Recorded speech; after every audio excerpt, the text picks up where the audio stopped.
Create a new file. Open Job Setup and configure the settings.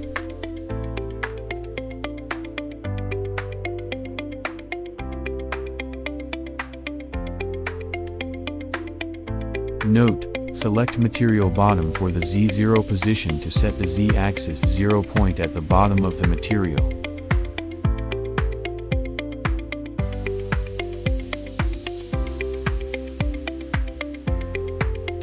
Create the engraving design. Two tools will be used for this machining process.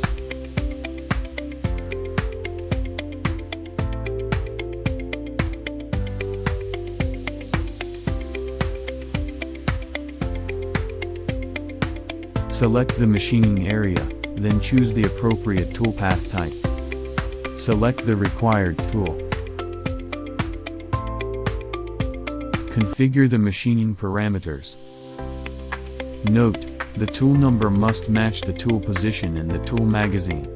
Here, it is set to tool number 1T1.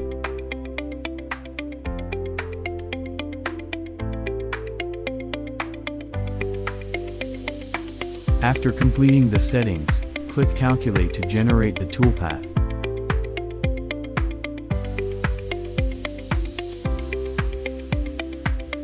Follow the same steps to set up the second toolpath.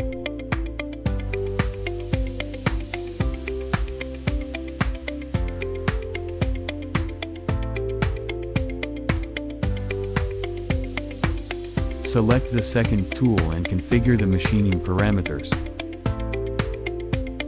Note, the tool number must correspond to the tool magazine position. Since the first tool is assigned to T1, the second tool is set to tool number 2T2.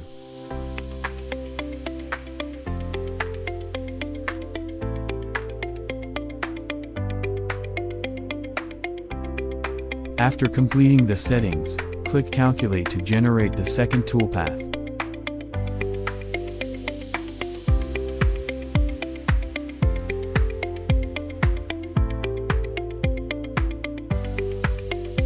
Now we need to export the ATC G-code file.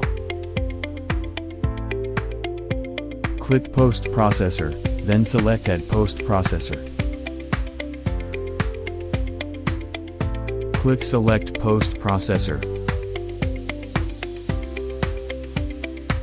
Then choose Install Post Processor. Import the NymoLabs ATC Post Processor. Select the ATC Post Processor file that has been downloaded in advance. Select the NymoLabs ATC Post Processor file, then click Select. Find and select the newly added post processor from the post processor list. When exporting the ATC G-code file, please select the toolpaths to export. Then select Export Visible Toolpaths to a single file. Next, we will demonstrate the actual machining process and show the automatic tool change operation.